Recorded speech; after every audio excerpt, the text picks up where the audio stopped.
Make sure you guys can hear me. Thanks, Tony. I think that that project is kind of a mixed. Good evening, Tommy. We can hear you. Okay, thank you.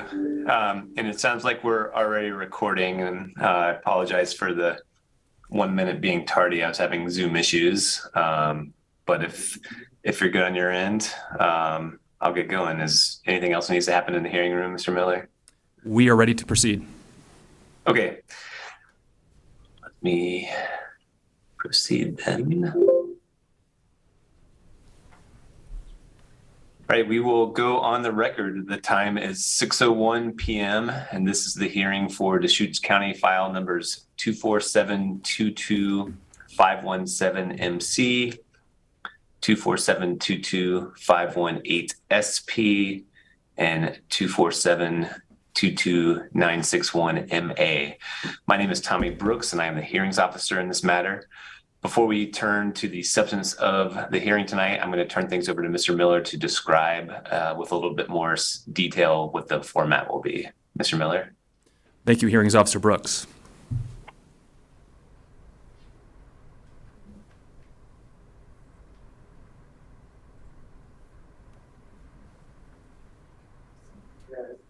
Good evening. For the record, my name is Nathaniel Miller. I'm an associate planner with the Deschutes County Planning Division. The item before the hearings officer tonight is a request to modify the previous conditional use permit and site plan approvals for the Redmond Rod and Gun Club.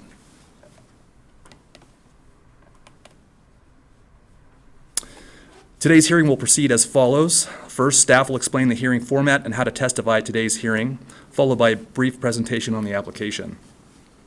Then the testimony portion of the hearing will begin. The applicant will present first, then agencies. Next, persons in support will testify. Then those in opposition will testify, and anyone neutral to the applicant's request will testify last.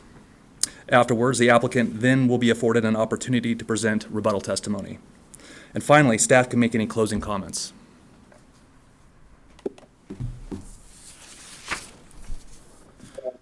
This is a hybrid public hearing with both in-person and remote participation. Before starting your testimony, please provide your first name and last name as well as your mailing address.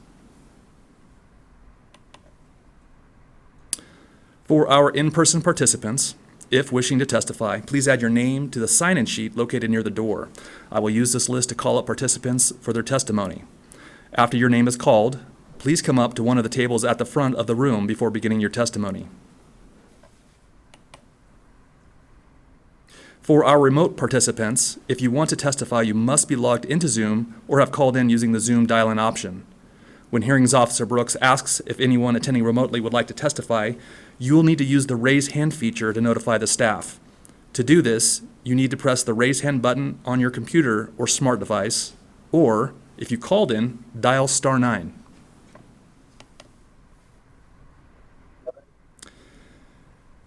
In addition to oral testimony, if anyone has written testimony to submit, please hand it to me directly. If you are in person, please submit your written testimony to me after your testimony. If you are participating remotely, you can submit your written testimony to me via email at nathaniel.miller@deschutes.org. Hearings Officer Brooks and staff are responsible for conducting an orderly hearing. Any testimony or behavior which is inappropriate will be addressed and may result in that member of the public being removed from the hearing. At this time, I would like to ask if there are any objections to the format of the hearing. If you are attending remotely and have an objection, please use the raised hand function.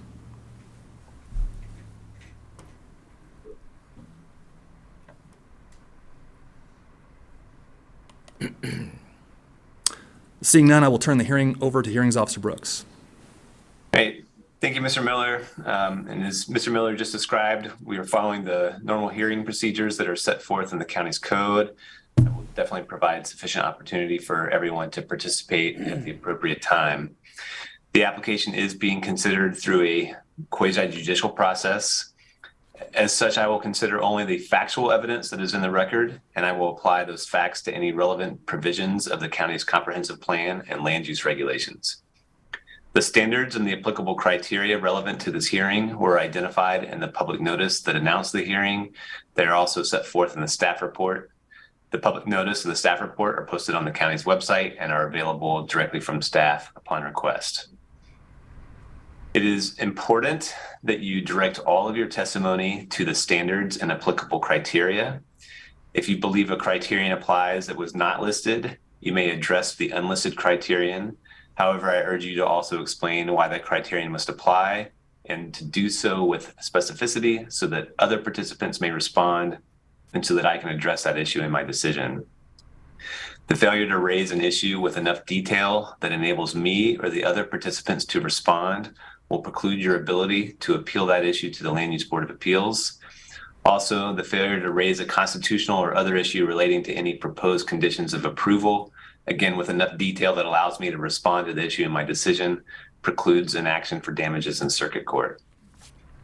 As noted, I serve as the county's hearings officer. In that role, my job is to be a neutral decision maker. Thus, while I have a contract with the county to serve in this role, I am obligated to remain impartial, and I do not represent the county's interests or the interests of any other participant. To that end, I will state for the record that I do not have any relationship with the applicant, and I am not aware of any connections that I may have to other participants in this proceeding that would prevent me from remaining impartial. I do not have any ex parte contacts to disclose. I have communicated with staff, but only to discuss the particulars of today's hearing and not the substance of the application. It is my obligation to preside over the hearing in an efficient manner. I know there were a lot of comments that were received in the record, but before I determine if I'm going to set time limits tonight, I'd like to determine how many people are signed up to actually testify, both in the hearing room and online. Can you help me with that, Mr. Miller? Absolutely. We're checking the list at the door right now.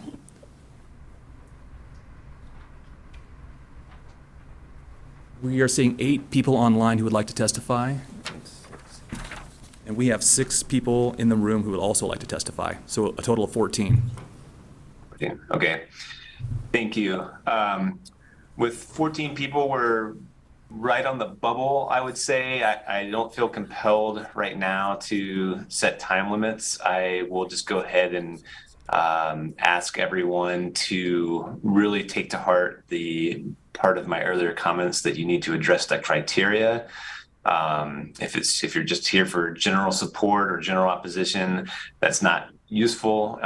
It's not a useful way to spend everyone's time. So please address the criteria. And if someone before you has addressed those criteria and you agree with them, there's no need to repeat that. You can just say that you also, you agree with the testimony of that particular person, and we should be able to move through that pretty easily. So we will move on, assuming no time limits are needed, but I will reserve the right to get people focused if we have to. Before we begin, does anyone wish to challenge my ability to hear this matter or to challenge the county's jurisdiction over this matter? And if you're online, you can note a challenge by raising your hand. We are not seeing any objections. Okay. So with that, I'll turn it back over to you, Mr. Miller, to deliver the staff report. Thank you, Hearings Officer Brooks. The subject property is comprised of tax lots 101 and 700, and together approximately 225 acres in size. The property is approximately 3.5 miles to the south of the city of Redmond on the east side of Highway 97. As noted in the application materials, the club intends to discontinue the use on tax lot 101. Through the modifications of conditions and site plan review submitted in June of 2022, the applicant requested to identify and relocate shooting disciplines on tax lot 700. These shooting disciplines were discussed in the previous land use approvals, but never were fully articulated on the site plans. The previous site plans are file numbers CU 0917 and CP 0911, and also file numbers 247, 15, 000, 263, CU, and 264 SP. These approvals span both tax lot 101 and tax lot 700. In September of 2022, the applicant requested to relocate the entire club onto tax lot 700. The applicant submitted a modifications of application in support of this request on December of 2022. Up until the decision for a public hearing, staff received no public comments to the record in support or in opposition to the proposal. After the public hearing was scheduled and notice sent on March 14th, staff received numerous public comments of support for the application. As of 5:30 p.m. today, we have over 90 plus comments in support of the applications. Staff has not received any comments in opposition. Staff would like to note that all the application materials, notices, as well as public and agency comments are located on the proposal webpage.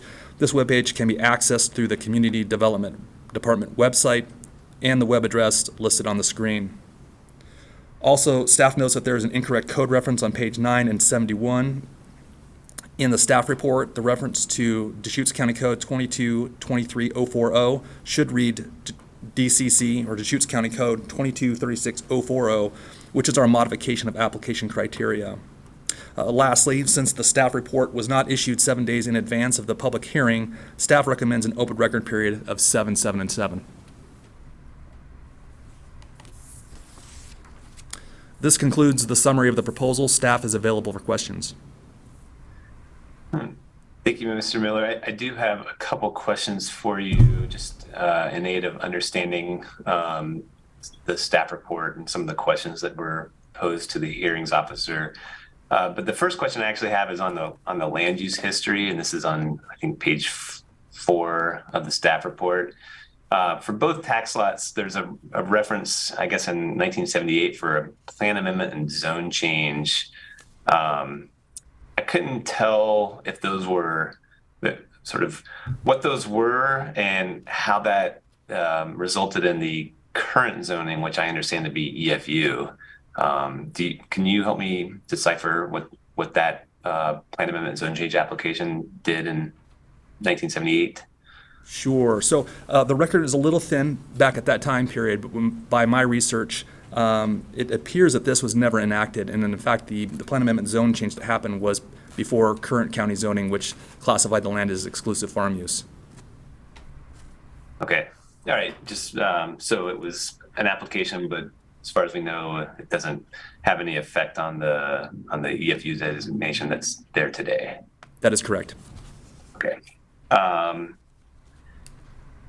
guess a bigger picture question I have for you is, and this is just, I'm juxtaposing some of the comments that were received kind of late from the applicant in the past couple of days, responding to the staff report. But I think one of my tasks here really is to figure out what the applicant is requesting to be modified. But there was some comment in the applicant's responses that maybe staff was, quote, relitigating the 2015, 2016 decision. I don't necessarily read that in the staff report. I see an acknowledgement that the use as a private park was established. So instead of doing it at the end, do you care to comment about sort of what staff's position is on what the scope of the application is and in terms of what's being presented to me, if it's the use or just the site plan?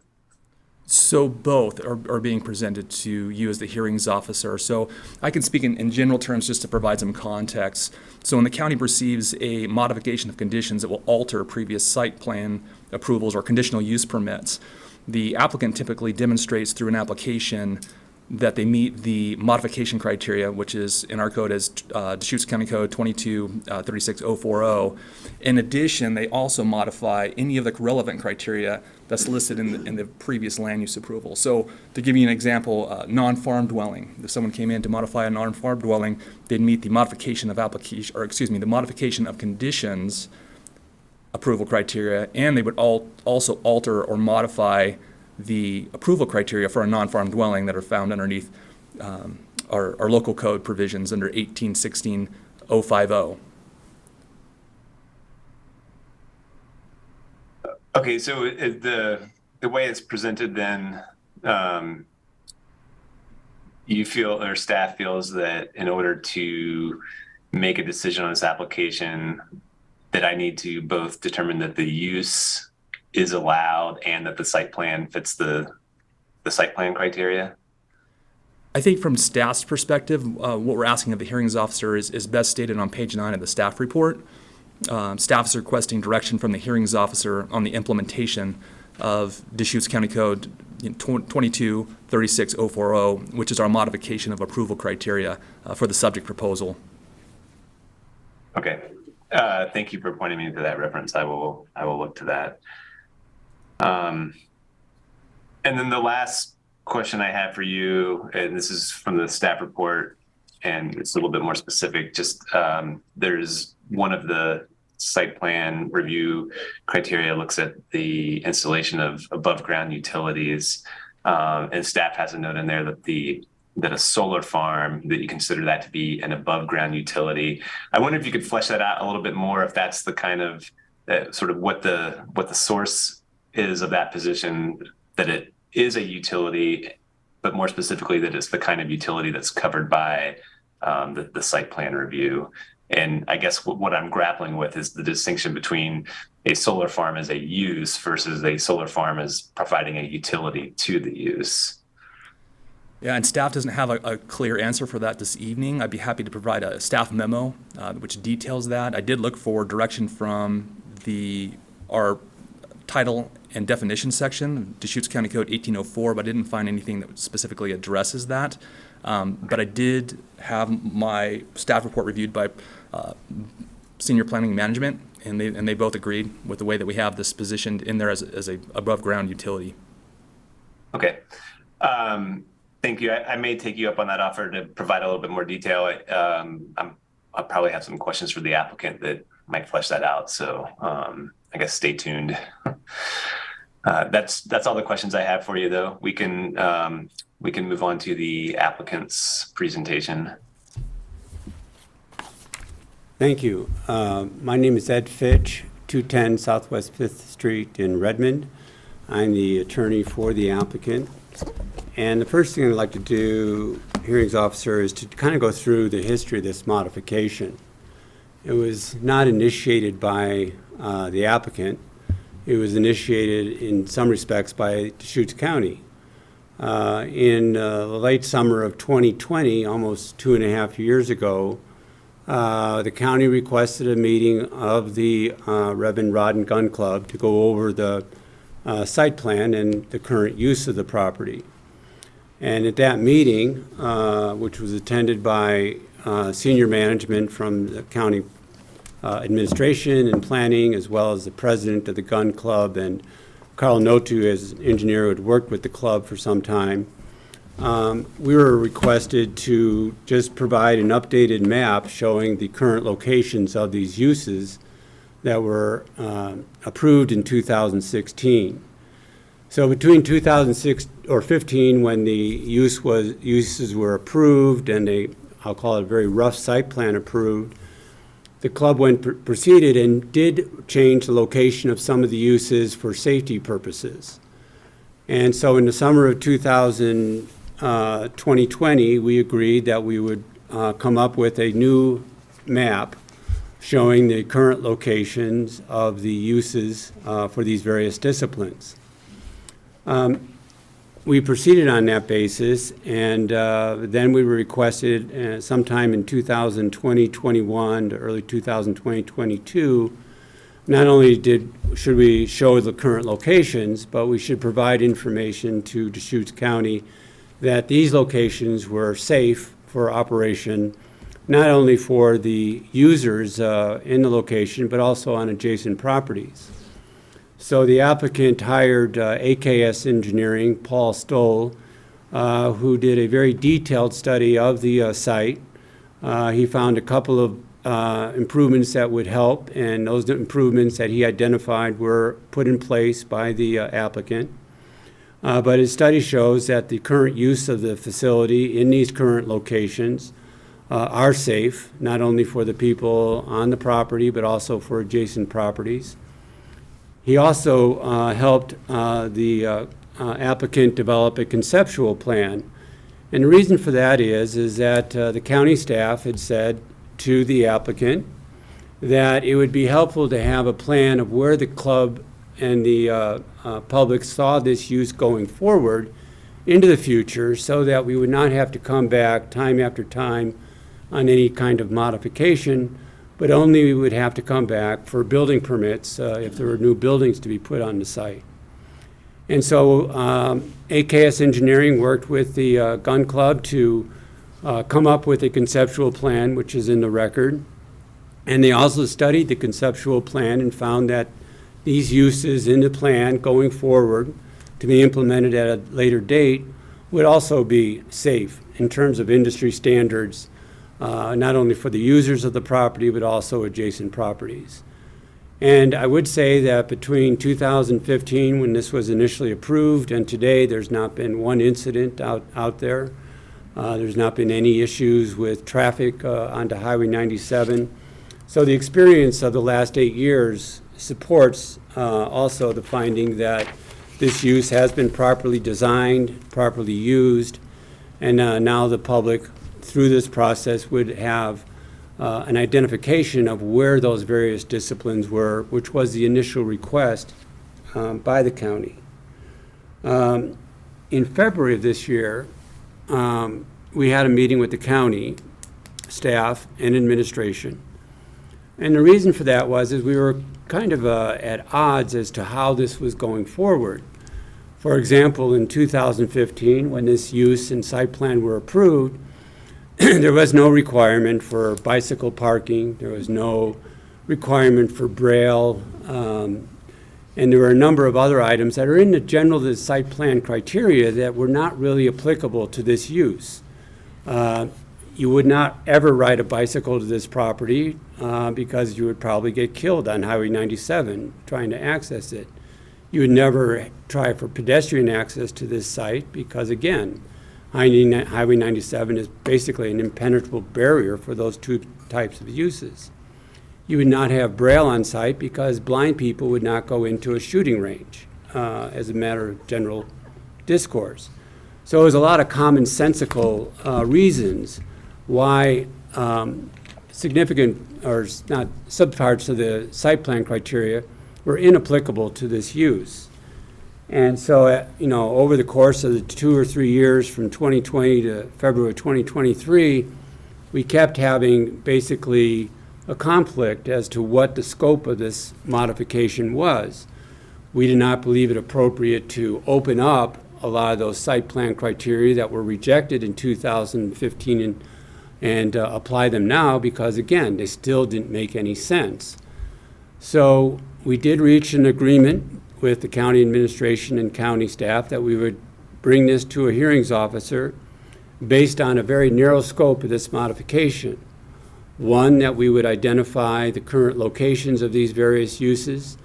Two, that we would provide a conceptual plan of the facility going forward into the future. And three, that we would document that these uses, both in the current site and into the future, would be safe, both internally and for adjacent properties. And so that's what we did, and we believe that is really the scope of this modification hearing, are those three items. And the county also agreed in that meeting, and which I kind of confirmed in an email, which is in the record, that they would not oppose this application and as to this scope and as to those three issues. So from the applicant's perspective, Mr. Hearings Officer, we believe that we've met the requests of the county that were started in September 2020 and evolved over time, that we have submitted a plan showing the current locations of the site as well as the conceptual plan going forward. There are two things I would generally note, and one is that the current use on 101 would probably keep occurring until the property is sold. We have listed the property for well over a year now. We thought we had it sold at one point, but then the deal fell through at the last minute. It's still being listed for sale, and we anticipate it will be sold sometime in the near future. We have identified the site on 700 where that discipline will be relocated, and again, as part of the conceptual and plan going forward. The last thing I would note is that in getting ready for tonight, in looking at the conceptual plan that Paul Stoll prepared, it goes from page 000 to page 010, 11, 12, 13, and then 020. And I was panicking because I thought we had missed some pages, but in talking with Paul just before coming here tonight, those are all the pages of the conceptual plan. With that, we do have two people to talk to you on behalf of the applicant. Phil Mitchell is to my left, and he's the president of the club. And then Paul Stoll's on remotely by Zoom, and he'll go over the safety aspects. So unless you have any questions for me, I'll be happy to turn it over to Phil. I think I'll hold my questions until all three of you are done, and then we can go from there. Okay, thank you.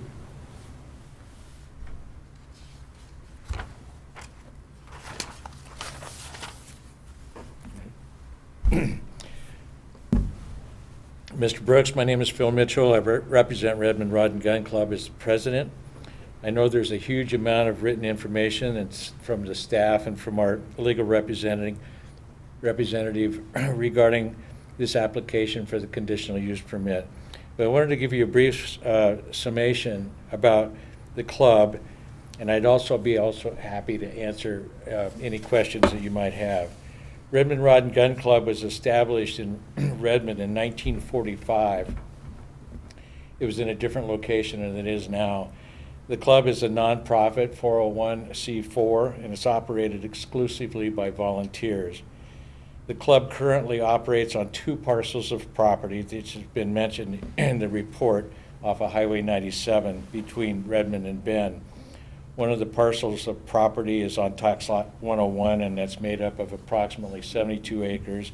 And the other property is on tax lot 700, and that's made up of approximately 153 acres. The club's mission is to provide a facility to promote safe shooting sports for the Central Oregon community, club members, as well as visitors from throughout the state and the Northwest region. To fulfill our mission, the club has developed a variety of features and services. The physical ranges are made up of 7 different shooting sports disciplines. The shooting sport disciplines that we offer are sporting clays, 5-stand, rifle and pistol shooting, cowboy action, archery, and trap. Trap is the only shooting sport that is located on lot 101, and the ultimate proposal would be that trap would be moved to tax lot 700. These disciplines are controlled by specific directors, and those directors are members of our board of directors. They oversee and train and assist all of the volunteers that operate on that site. All of the volunteers are trained at the club in safety procedures prior to spending any time with the public or with range equipment. To the services that we offer, each discipline offers professional instruction for safe firearm operation and skills, outdoor youth programs, women's programs, support for law enforcement and other organizations such as Oregon Department of Fish and Wildlife and their youth and training programs. We work with the Boy Scouts, the Girl Scouts, 4-H, and the area high school shooting club, which is made up of 4 high schools in Central Oregon. The instructors that I mentioned are at the club are certified by national instruction organization programs such as National Sporting Clays Association, National Rifle Association, and Oregon State Shooting Association. There's other training programs involved. The goal of Redmond Rod and Gun Club is to continue to operate all of their exclusive activities on tax lot 700 and sell tax lot 101. The purpose of this would be to utilize the capital for improving overall operation of the club and enhancing the physical sites along, allowing the club to offer the best opportunities to serve Central Oregon, the state, and the region. The club has applied for this modification that was originally offered in I believe in 2016, and we've demonstrated that we operate this organization in a very safe fashion, and we do not offer any risk to adjoining property or to the Highway 97. We are asking that this modification that was submitted be approved by the hearing officer. Thank you. Thank you, Mr. Brooks. Just before calling Paul, I want to just note a couple of things. First, there are a couple of documents which the planning department has provided, the anticipated noise declaration, the conditions of approval agreement, and we've always indicated we're ready and willing to sign those. Also, there was a question in the staff report as to whether the access aisles on site were 24 feet or more in width, and they are. I think last I wanted to point out that the parking there meets the requirements and has always met the requirements of the site criteria. So with that, I would ask that Paul Stoll join in. He's on Zoom, and he is the engineer who did the safety studies.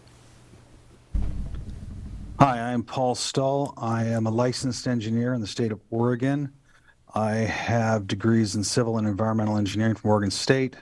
I have been providing range design and safety consultations throughout the United States for law enforcement, military, private clubs, and U.S. Olympic ranges, and have done numerous sites in the state of Oregon, including on the east side of the Cascades. So I was asked to provide the club with two things.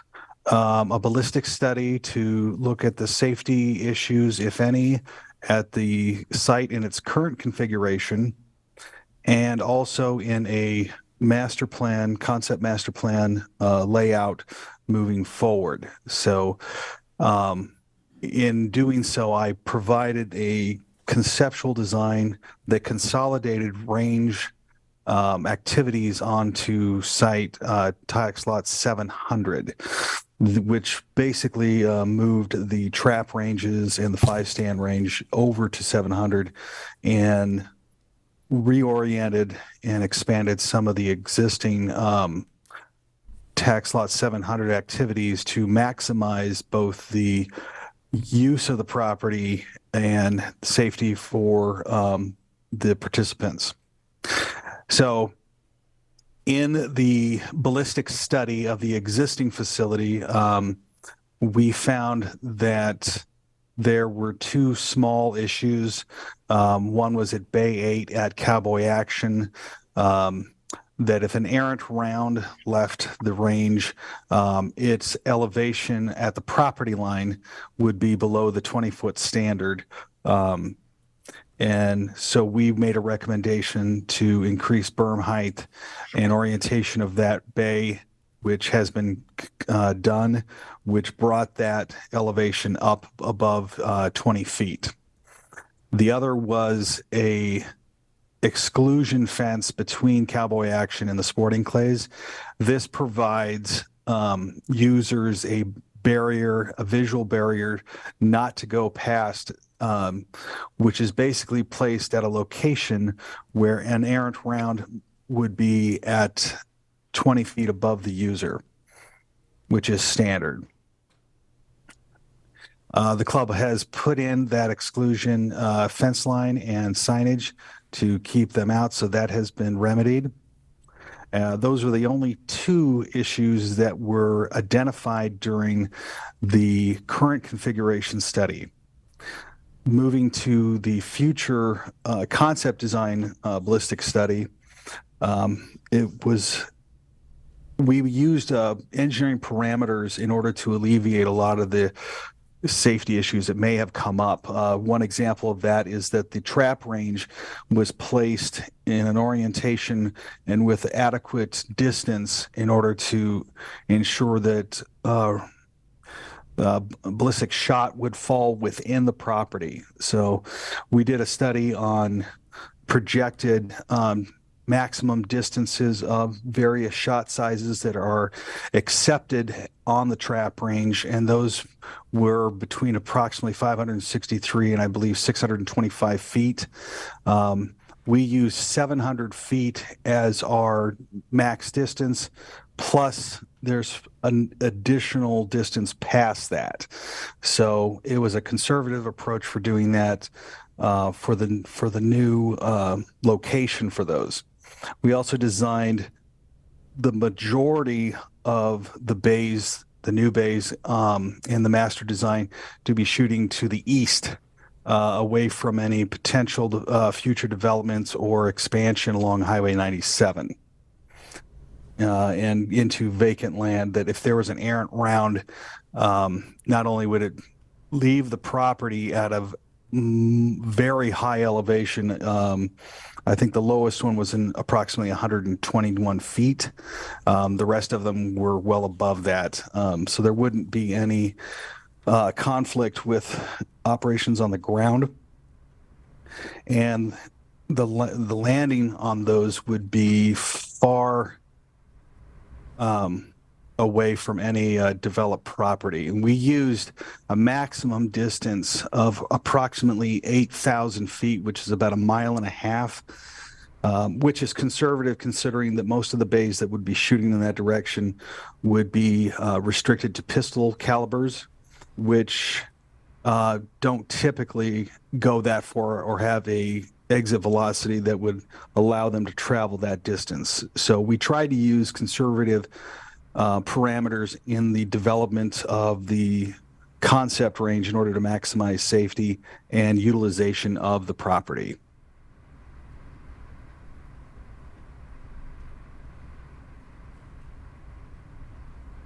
And that's basically the study in summary. Thank you, Paul. In conclusion, Mr. Brooks, what I would say is that the only I'll call it significant concern we had with the staff recommendations was a time limitation on implementing the master plan. As Mr. Mitchell pointed out, this is a nonprofit organization based upon volunteers. The conceptual master plan was done again at the request of the county, where they said that a master plan going forward would be helpful because you don't have to come back for any modifications so long as you kept in line with the master plan. You would only have to come back for any necessary building permits. And so we believe that there should not be a time limitation. This may take some time, but it gives everybody a guideline, both from the private side or the nonprofit side, as well as the public and the county, as to what is going to occur on that property long term. And then I think there was one other thing I wanted to mention. There was a response from ODOT about the indenture of access for where the new access is for the club. And subsequent to seeing that on the report, we have been in touch with ODOT and are working on that indenture of access, one that's already been approved, but just needs to have the documentation submitted to ODOT. So with that, Mr. Brooks, I think we're finished with the applicant's report, unless there's some questions. Okay, I do have a number of questions I just want to kind of work through, and I'll try not to make it too tedious. You've addressed some of the questions I had. One was about access. I guess in general, let me start with the biggest picture question, which is, in the staff report, there's a number of proposed conditions of approval. It sounds like you have one concern with the 2-year implementation of the master plan. Are there any other, is the applicant okay with the other conditions of approval that staff has proposed? If you give me a minute, I'll go through that and make sure. If you had other questions, go ahead. Yeah, I'll try to maybe start with an easier one then too. The kind of keying off what I asked staff earlier about the solar farm. I know that that's on the conceptual plan for the master plan going forward. I understand, or I assume it's not a currently existing facility. I think I need more, I guess, detail on what that's for, how it gets used. Is it is it part of this use, or is it, kind of a separate use? Because of all the activities that I've seen that were part of the original approval, continuing forward, they all seem to be the same, except for this one kind of sticks out to me as being kind of a different, or in addition to the use. So I just want some more explanation about what that is intended to be. If I may, I'll address that. we have no utilities, electrical utility or water utility on tax lot 700. We currently use solar power to generate all of our needs. We have installed I believe it's a 14-panel solar device that's currently through the approval of the county. The permit has not been finalized. I think we have until June to do that. And that's just to generate power for our usage on property. The conceptual plan that shows a solar farm, I think that's just a terminology. Once again, that would be just to supply power for usage on property, our Wi-Fi, our computers for our point of sale, et cetera, that sort of thing. It would not be anything that would have to do with reentry of power into a grid. Okay, thank you. That's very useful information. And yes, Mr. Brooks, I think the conditions of recommended, with the exception of that time limit, are fine. Okay.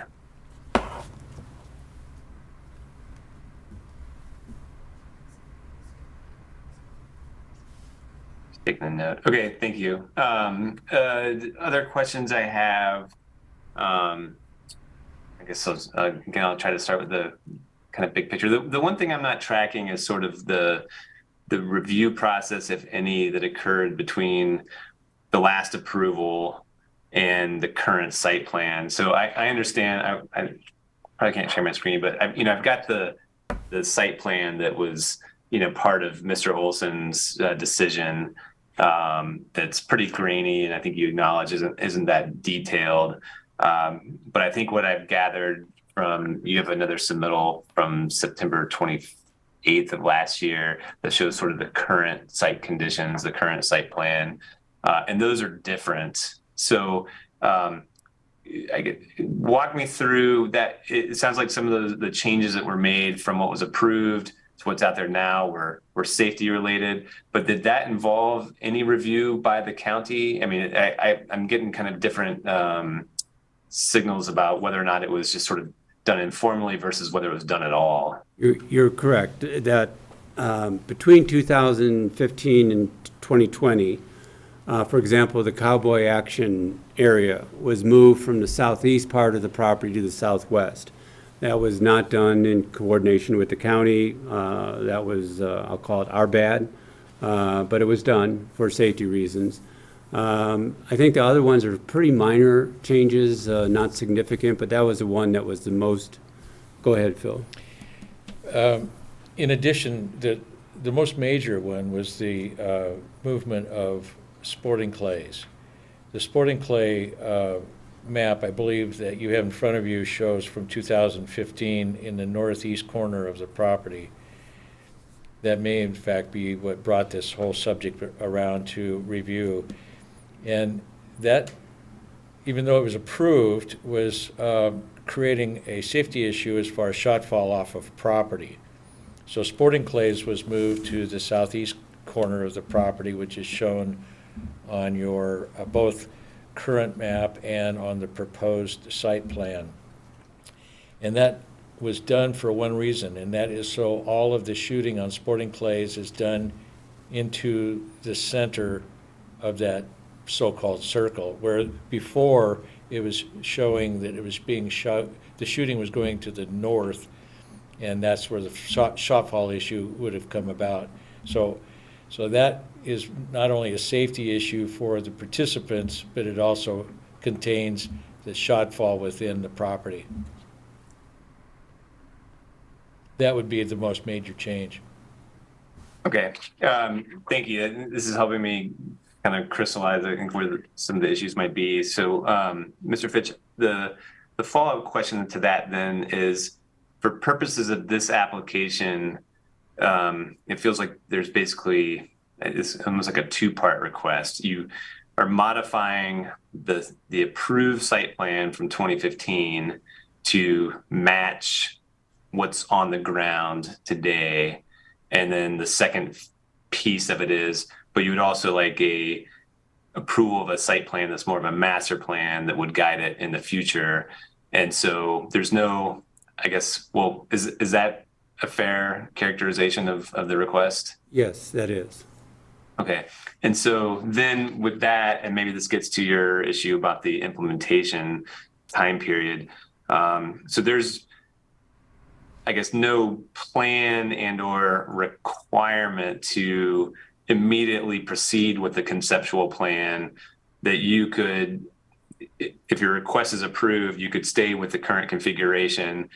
The site plan would be approved, but if you wanted to modify the site over time, you could do so as long as you're consistent with the master plan. So the idea of the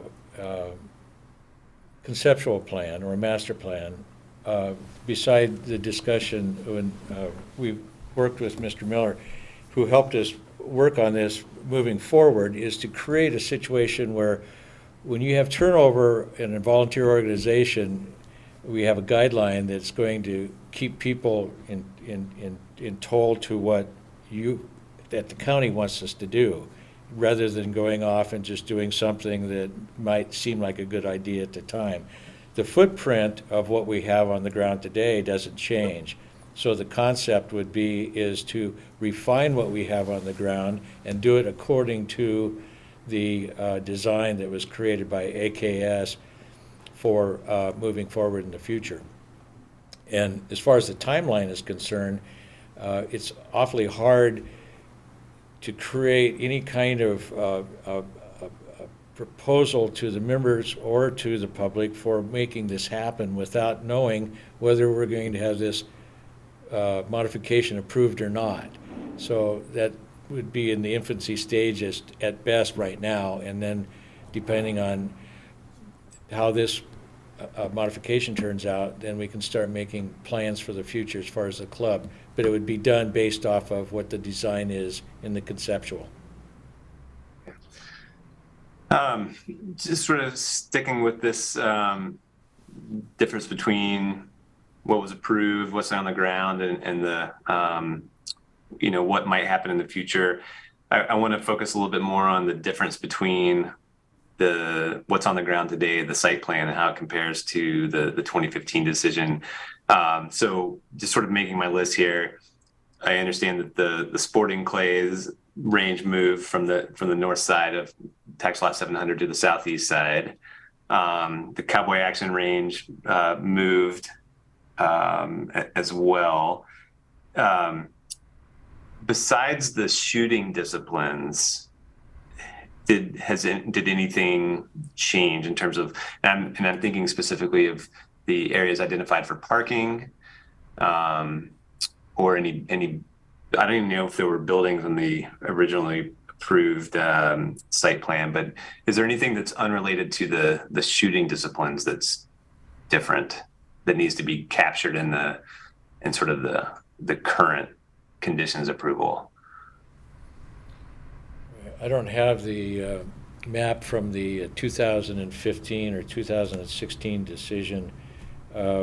My memory would tell you that we have increased the parking lot size on 700, as shown by the on-the-ground mapping. We, I'm sure, have a couple of more storage areas. We use Conex containers for storage. We would certainly have a couple more of those. But significantly, I could not think of anything that would be different than what would have happened in 2015, 2016. Okay. Thank you. That's helpful. Let me check my notes.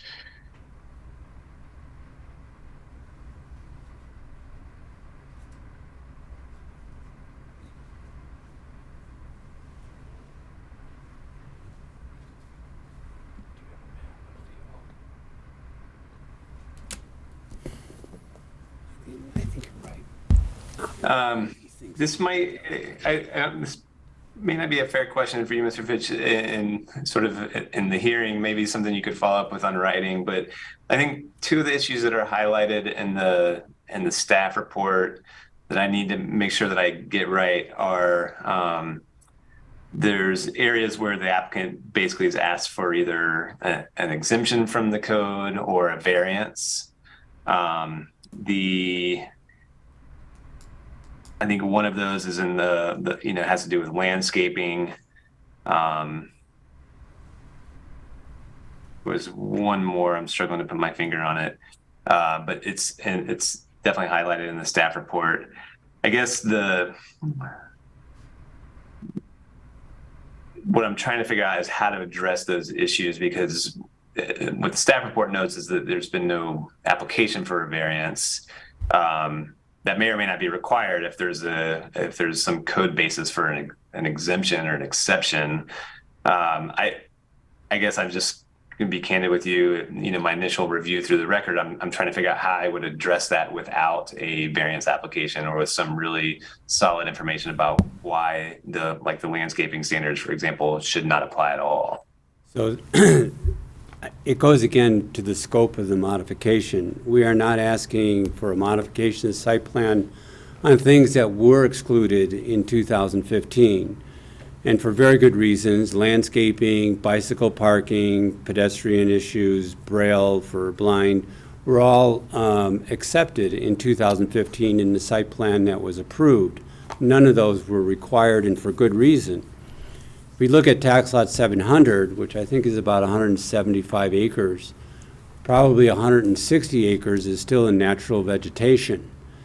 Further, there's no water on the property. There are COD water rights, but they're in the river, and they are probably going to be sold to COID because there's no really land that can be farmed on 700, and you couldn't farm it really for safety reasons. So there's no water. There's 160 acres of natural vegetation, and that's why landscaping was not required now, and we're not asking to modify that part of the site plan. There's no feasible pedestrian or bicycle access to the site from anywhere. And so that's why those were not required in 2015 in the site plan, and we're not asking for any modification of that part of the site plan. So instead of a variance or exception, what we're saying is that those conditions of the original site plan still pertain, or the lack of those conditions, because they were accepted, they were not required in 2015 for very, very excellent reasons. And so we don't think, because we're not asking for a change in that those should not be applied in this instance as well. Okay, thank you. I think that's probably one of the keys to the application is figuring out what is being requested to be modified and what's not. I think the way that the code reads, if something is being modified, it will be subject to whatever standards govern that component. So I'm just thinking out loud here based on what I've read in the record. And for example, if in 2015 bike parking was excluded and your new proposal doesn't change anything about bike parking, I could see where that's not being reopened. That bike parking is not part of this site plan. You're not changing that aspect, so it's not up for discussion. But parking lots in general were part of the site plan, and it feels like there's an element of here that the parking lot is changing on the site plan. And so the site development standards that govern parking lots might be at issue. So I'm going to be looking for that to see. I have to resolve that in order to thread this needle of doing a site plan that's kind of capturing current on the ground conditions and compared to what's approved. But if you have a response for that, either now or in writing, it would be useful. I do, and I think when you look at the conditions that were proposed by the planning department, they address some of those. And again, those conditions that are recommended by the planning department do not include putting in landscaping or bicycle. We do believe the parking requirement will be met and with what is on site now. If you want to make that, but a condition, I think it might be in one of the conditions prior to any issuance of any building permit, we have to establish that the parking's appropriate for that building. But the parking really, obviously it moved because of the safety concerns of the trap shooting going, or what was it, the trap shooting moving to the southeast, which forced the cowboy action to move to the southwest of tax lot 700. So the parking's there, it's just in a different location.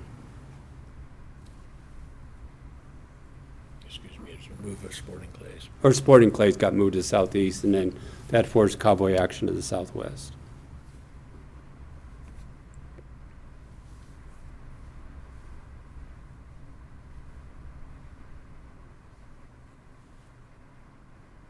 Okay, thank you.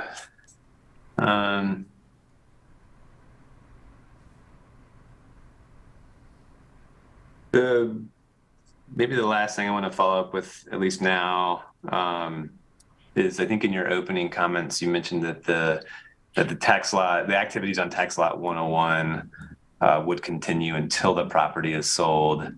That doesn't match what I guess read in the application, or at least maybe I assumed what was saying in the application, but the application felt like it was presented to go ahead and consolidate all the uses onto tax lot 700, and that there would be no use on 101. So can you confirm kind of what the request is? Is it to keep it in place, or is it to go ahead and consolidate it? The plan would be to consolidate it as quickly as we possibly could for a couple of reasons. One is it makes it easier to manage as far as the overall operation. And two is that, as we mentioned, the tax lot 101 is for sale. And we're going on the assumption that if that property sells, part of the sale agreement would be to move that discipline off of that property.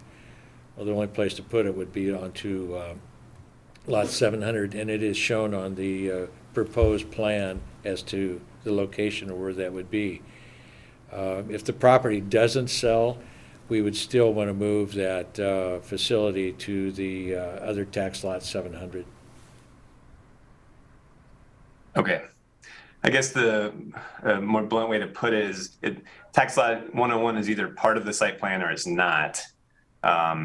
And I guess if you get approval of this decision, do you need it to be on the site plan, or do you need it to be not on the site plan? Okay, excuse me a second. Take your time. Our only obligation is through the end of May of this year For, this high school deal. yeah, so if we had to the end of the year. I mean, if this was a deal killer, I'd say shut it down. Yeah, so I'd say to the end of the year or something be appropriate. If that's accepted, that'd be perfect. Yeah, so I think if there was a condition to move that by the end of the year, this year, that would be fine to give us the logistical time to do it.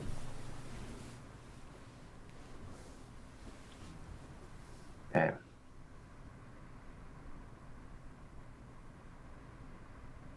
Okay, I think that's all my questions for now. I appreciate you spending the extra time and engaging in the discussion. And you, of course, can come back up for rebuttal after we get through the rest of the testimony.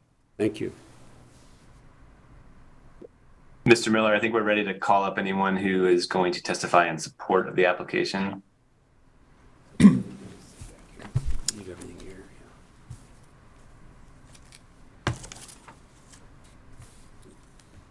Okay, starting with the individuals who are in person and would like to testify in support. We have three. Terry Gibson. Is it Brad Collin? I think we both supplied in writing. Yeah, we submitted written testimony. We don't need to reiterate it. Okay, so It's on the record. you're both Terry and Brad. Yes. Okay, great. Brad Davis. I did the same. Okay. Tony Oliver. We have one person who would like to testify in support. Okay. She couldn't get her email working. Yeah.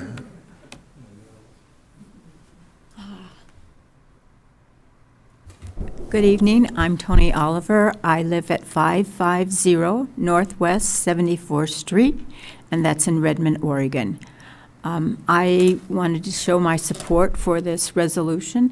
The thing of it is, and I agree that we need to have a clear demarcation between the two lots, and I think the process that the club has provided will make that happen. Thank you. We'll now look online for people who would like to testify in support.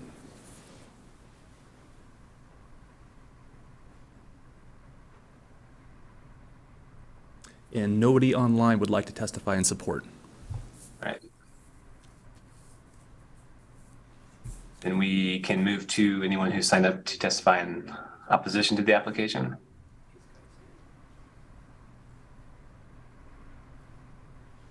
We are not seeing anyone who would like to testify in opposition to the application.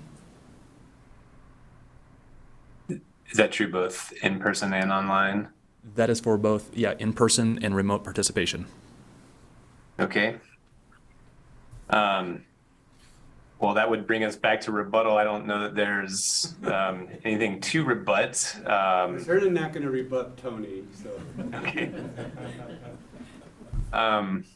So I guess one question I have, actually, Mr. Fitch, I apologize. I should have asked this when you were up the first time.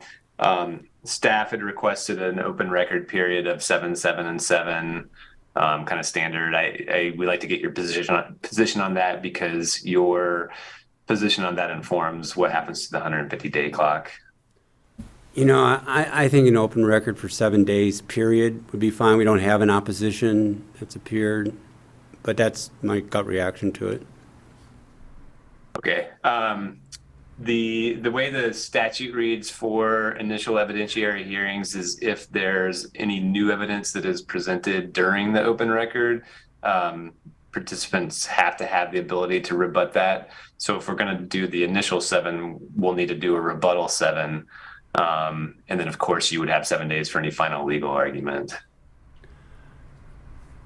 Here's what I really think, is that if you had any questions based upon your review tonight, you come up with something, we'd be happy to try and answer those in writing. I don't see a need to supplement the record at all in 7 days, but to me, it would be only for the purpose of answering any questions you may have. All right.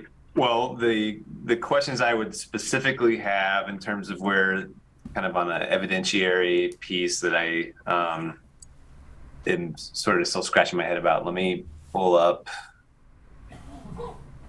some other notes. I apologize for the quick delay. Oh,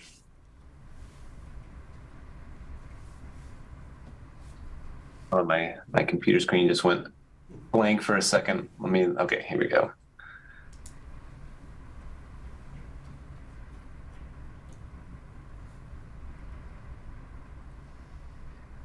I think you've answered the question orally about whether or not the parking access aisles meet minimum standards. What I heard you say was they do, Yes. but it would be nice to have some quantification of that so that there's evidence in the record that I can rely on. Okay. There's a question about the clear vision areas and whether or not they are adequate. That's on page 37 of the staff report and relates to, let me get the right reference.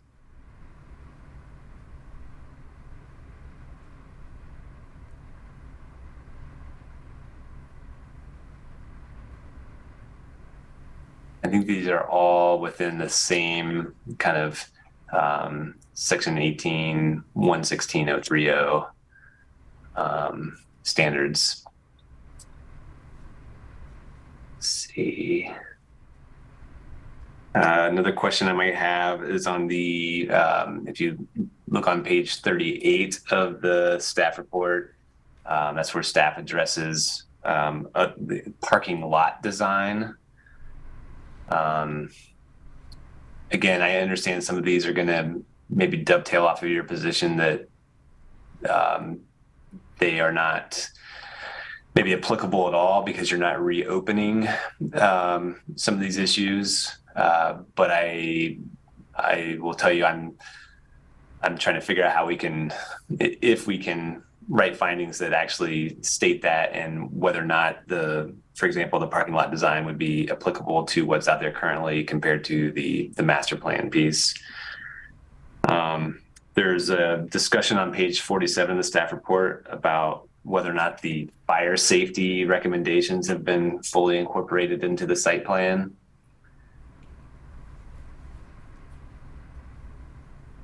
I believe you said you're working out all of the access issues with ODOT, but there's a lot of discussion on pages 49 and 50 about points of access to the site, and that shows up in a couple different areas after that as well. You answered my question about the solar farm and landscaping, bike parking. Finally, there was a reference that I couldn't find, and maybe I just didn't have the right citation to the record, but there was a reference about whether or not dry camping is allowed. And as I was looking through the record, that one kind of caught me off guard because I hadn't seen that reference before. So maybe address that in a written submittal as well.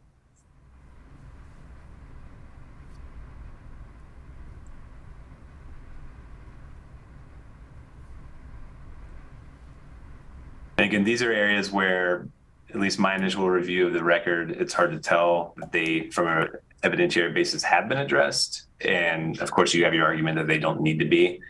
So I just want to make sure I don't leave any stone unturned. Just to be clear, if it has to do with safety, we have no problem with it. Like the aisle width, the clear vision, those make sense.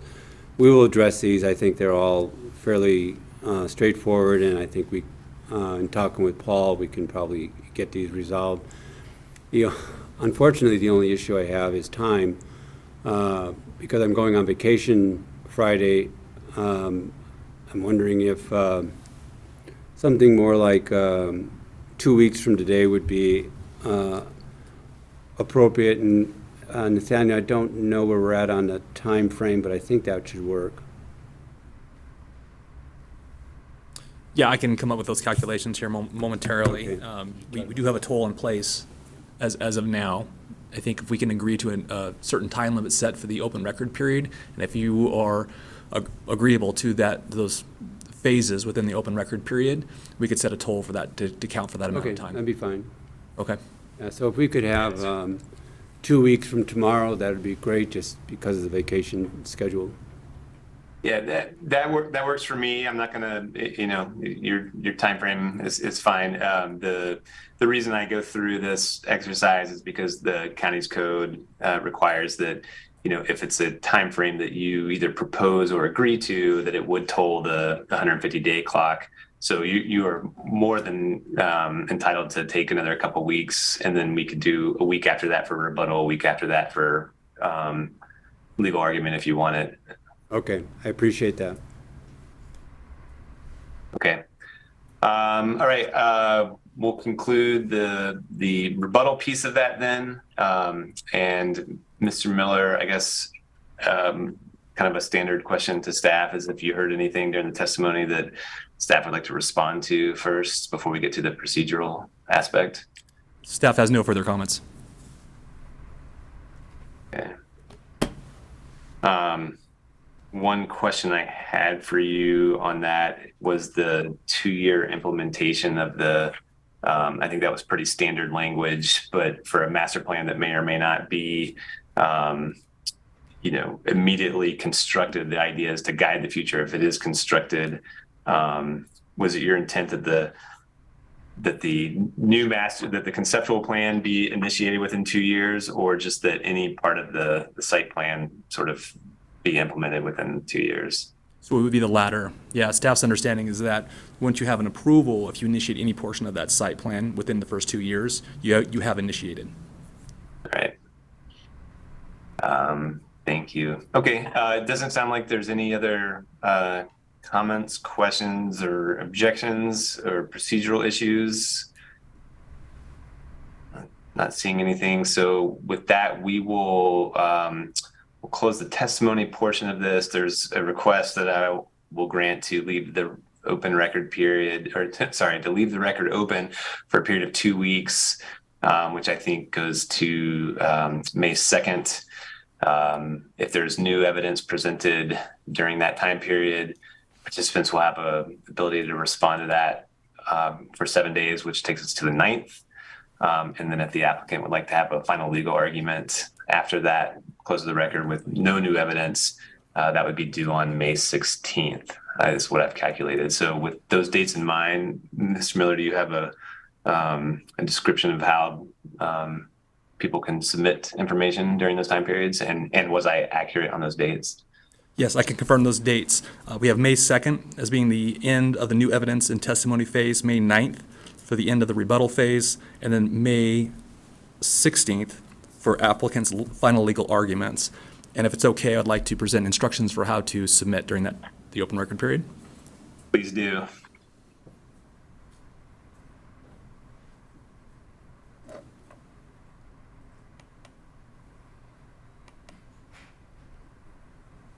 Okay, so for the open record period, please keep in mind that all submittals should be addressed to me. For email submittals, use my email, nathaniel.miller@deschutes.org. The county does not retrieve information from website links or personal cloud storage devices. It is the responsibility of the individual to submit all evidence and testimony you want the hearings officer to consider. Any electronic submittals must be received by the county server by 4 p.m. Please do not wait until the last minute to submit your evidence and testimony. Thank you, Hearings Officer Brooks. All right, thank you. With that, we will close the hearing, and the record is going to remain open. The written record will remain open as just described, and we will go off the record here at 7:12. Thanks, everyone. Thank you. Thank you.